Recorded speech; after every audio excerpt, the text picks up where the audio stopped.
that it's appropriate. In a few minutes, Mr. Rosenstein, I think the House of Representatives is going to say something different. I don't agree with you, Congressman. I don't believe that's what they're going to say, and if they do, they'll be mistaken. I disagree, but I think in a few minutes, the House of Representatives is going to go on record saying you haven't complied with requests from a separate and equal branch of government, that you haven't complied with subpoenas, and you got 7 days to get your act together. I think that's what's going to happen in a few. And that's not Jim Jordan. I think that's a majority of the House of Representatives. In just a few minutes, I think that's going to happen. And I want to know why you won't give us what we've asked for. Sir, I certainly hope that your colleagues are not under that impression. That is not accurate, sir. And it is accurate. We have caught you hiding Mr. Chairman, can we allow the witness to answer? Mr. Chairman, point of order. We can go to Mr. Jordan's press conference and listen to him, but we came here to hear from the witness. The time belongs to the gentleman. Mr. Rosenstein, can we allow him to answer? We have caught you hiding information. Allow him to answer. He will be permitted to answer when Mr. Jordan. Why do we have them here? We'll allow him additional time to answer. Why are they not allowed to answer? The gentleman is out of order. The gentleman from Ohio is recognized. Mr. Rose, let me make this one point, then I'll let you answer. Mr. Jordan, I'd like to let me make this one point, sir. Where we've caught you hiding information, then you can answer. Why did you hide the fact that Peter Strzok and Judge Contreras were friends? Why did you redact that in the documents you gave to us? Judge Contreras is kind of important. FISA court judge, more importantly, just as importantly, the judge that heard Mike Flynn's case. Why did you try to hide that from us? Mr. Jordan, I appreciate you giving me the opportunity to respond. I've heard you make those sort of allegations publicly on TV. I got it if you let me respond, sir. Mr. Chairman, he should be given the opportunity. Now, Mr. Jordan, it's redacted. I am the Deputy Attorney General of the United States.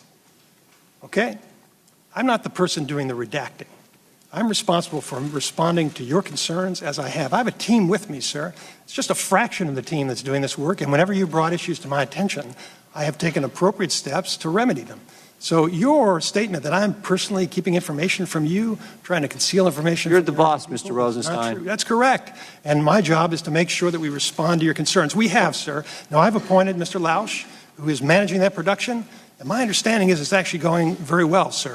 So I appreciate your concerns. Again, I think the House of Representatives is going to say otherwise. But your use of this to attack me personally Why did you is deeply wrong. Point of order, Mr. Chairman. May the witness be permitted to answer the question? It's not personal. The gentleman will suspend. The witness is going to have an opportunity to say whatever he wants at the end of Mr. Jordan's 5 minutes. Until the it is end not of those personal. 5 minutes, they're his time. I appreciate your service. It's not personal. We just want the information. Why did you tell Peter Strzok not to answer our questions yesterday?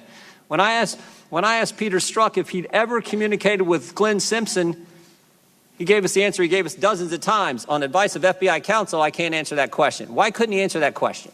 Mr. Jordan, I appreciate your sincere concerns, but I didn't give Peter Strzok any instructions.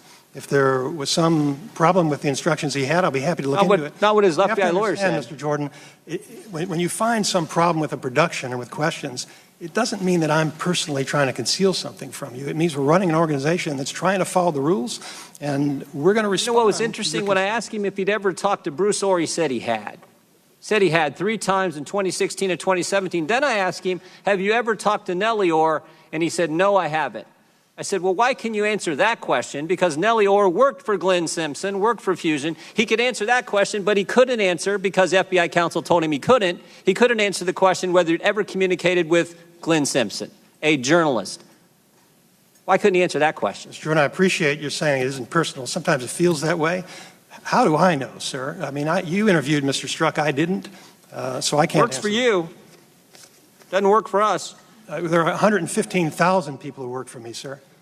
Mr. Rosenstein, did you threaten staffers on the House Intelligence Committee? Media reports indicate you did. Media reports are mistaken. Sometimes.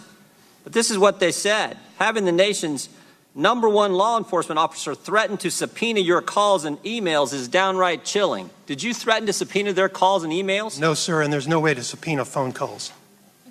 Well, I mean, I'm just saying.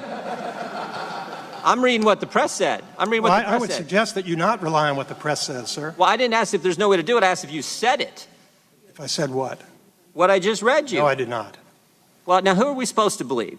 Staff members who we've worked with, who've never misled us, or you guys who we've caught hiding information from us, who tell a witness not to answer our questions? Who are we supposed to believe? Thank you for making clear it's not personal, Mr. Jordan. Well, I'm saying the Department of Justice. Me because I'm telling the truth and I'm under oath. And if you want to put somebody else under oath and they have something different, I know these staff members. Respond. Here's my last question. What's so important that you know that you don't want us to know, that you won't give us the documents we're asking for, that the House of Representatives is about ready to go on record saying you should give us, what's so darn important that you will threaten members, at least according to media reports and according to the staff members, threaten members? Parliamentary inquiry, Mr. Chairman. What is so important, Mr. Rosenstein? Parliamentary inquiry, Mr. Chairman. This is not an appropriate time for a parliamentary inquiry. And point of order. The gentleman keeps representing that the House of Representatives, yes, it will be the Republicans who continue That is not an appropriate point of order. Well, he needs to be corrected in his statement. The time of the gentleman will be be restored. The members of the Republican Party. The gentleman will suspend.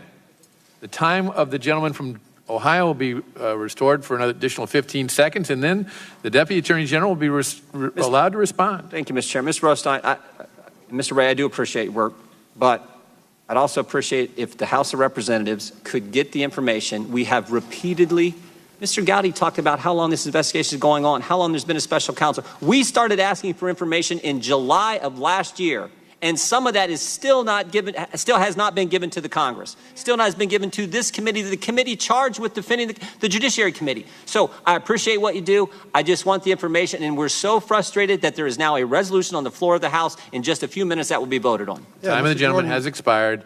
Mr. Rosenstein will be allowed to respond. I don't have any control over what resolutions you vote on, sir, and I know feel you free don't. to do that. The gentleman will suspend it. if The you're time now is the interested Attorney in- General's. If you're interested in the truth, Mr. Jordan, the truth is we have a team of folks, they're Trump appointees and career folks, and they're doing their best to produce these documents. Director Wray explained to you the process. He's got hundreds of people working around the clock trying to satisfy these requests.